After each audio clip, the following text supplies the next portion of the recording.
حضور صلی اللہ علیہ وسلم نے نا فجر کی نماز پڑھائی، فجر کی، اور حضور فجر کی نماز پڑھا کے فرمانے لگے بھئی کسی بندے نے روزہ رکھا ہوا ہے آج؟ حضرت عمر کہتے ہیں رات کو میرا ارادہ تھا رکھوں، پر سویرے پھر میں نے گرا دیا، نہیں رکھا۔ حضور نے دوسری دفعہ پوچھا بھئی کسی نے روزہ رکھا ہے؟ تو حضرت صدیق اکبر نے ہاتھ کھڑا کیا، عرض کی یا رسول اللہ میں نے رکھا ہوا ہے۔ آپ حکم نہ دیتے تو نہ بتاتا، پر روزہ رکھنا بھی آپ نے توجہ دلائی ہے تو حکم بھی آپ کا بتاؤ تو بتا دیا۔ حضرت عمر کہتے ہیں حضور نے فجر کی نماز پڑھائی، فجر کی۔ دوسرا سوال پوچھا بھی کسی نے کسی بیمار کی تیمارداری کی ہے؟ تو حضرت عمر کہتے ہیں میں نے فٹافٹ عرض کی یا رسول اللہ ابھی تو نماز فجر پڑھی ہے، تو اب گھر جائیں گے تو تیمارداری کریں گے نا۔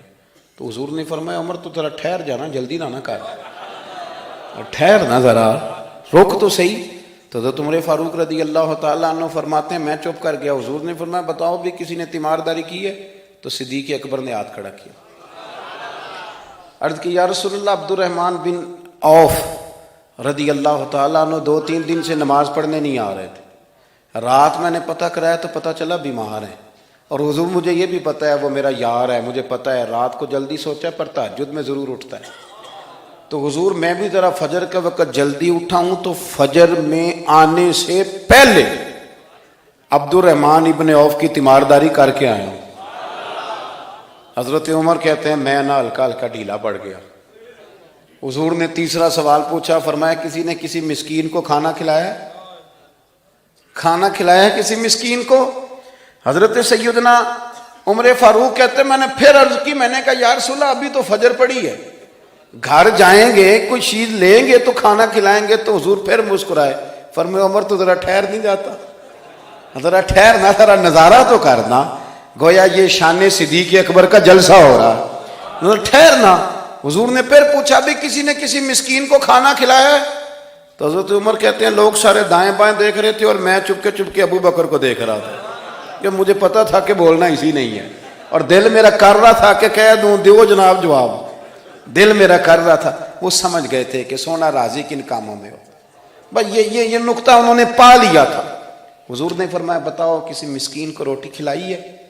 تو جناب سیدنا صدیق اکبر نے ہاتھ کھڑا کیا، عرض کی یا رسول اللہ سویرے اٹھا ہوں تو چھوٹا بیٹا بھی اٹھ گیا تھا، اور میرے وضو کرتے سنت پڑھتے ماں سے کہنے لگا بھوک لگ رہی ہے، تو ماں نے 2 روٹیاں بھی پکا دیں۔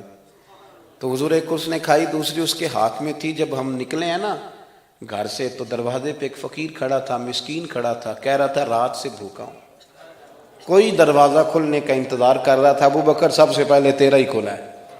تو حضور میں نا اس مسکین کو ایک روٹی کھلا کے آیا ہوں۔ حضرت عمر فاروق کہتے ہیں میں نے گردن جھکا لی، اور میرے رسول کریم نے فرمایا اے اللہ میرے ابو بکر پہ رحم فرما، اللہ میرے ابو بکر۔ وہ سمجھ گئے تھے، مزاج شناست سمجھ آ گئی تھی کہ حضور کن باتوں میں، اور نا اپنے اوپر وہ سارا کچھ طاری کر لیا تھا انہوں نے، طاری، ان کی ادائیں بالکل ڈھل گئی تھی نبی پاک کی اداؤں۔ جب مدینے آئے نا نبی کریم کو لے کے، تو کچھ لوگوں نے حضور کی زیارت کی تھی، کچھ نے نہیں کی تھی، تو کچھ آتے تو نبی پاک کی دستبوسی کر کے بیٹھ جاتے، حضرت ابو بکر سے ہاتھ نہ ملاتے، اور کچھ صرف حضرت ابو بکر سے ہاتھ ملاتے اور حضور سے ہاتھ ہی نہ ملاتے۔ میری بات پہ توجہ ہے آپ حضرات کی؟ تو کچھ لوگوں کو نا شبہ ہونے لگا، وہ معاذ اللہ سمجھنے لگے کہ شاید یہی اللہ کے رسول ہے۔ حضرت صدیق اکبر یہ کیوں شبہ ہوا؟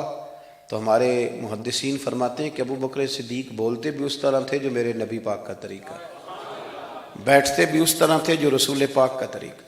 کہتے ہیں انہوں نے امامہ باندھا ہوا تھا تو جو امامے کا پیچ حضور کا ڈھیلا رہ گیا تھا ان کا بھی ڈھیلا رہ گیا تھا، اس طرح اپنے آپ کو مزاج میں ڈھالا تھا، تو من شدی من تو شدم، میں اس طرح ڈھالا تھا مزاج میں، اس طرح کہ کوئی فرق ہی نہیں نظر آتا تھا۔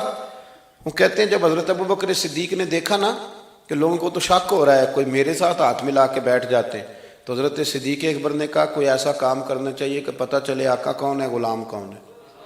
اٹھے، کندھوں پہ چادر تھی، وہ اتار کے نا تو حضور پہ سایہ کر دیا، لوگوں کو پتہ چل گیا کہ سایہ کرنے والا کوئی غلام ہے، اور جس پر سایہ کیا جا رہا ہے وہ آقا ہے۔ کیا خوبصورت نقطہ لکھا ہے مفسرین نے، شارحین فرماتے ہیں تھوڑی دیر کے لیے حضرت ابوبکر صدیق نے حضور کے سر انور پر اپنی چادر کا سایہ کیا تھا، اللہ کے رسول نے احسان کا بدلہ یہ دیا، نیکی کا بدلہ یہ دیا کہ قیامت تک ان کی قبر پر اپنے گنبد کا سایہ فرما دیا۔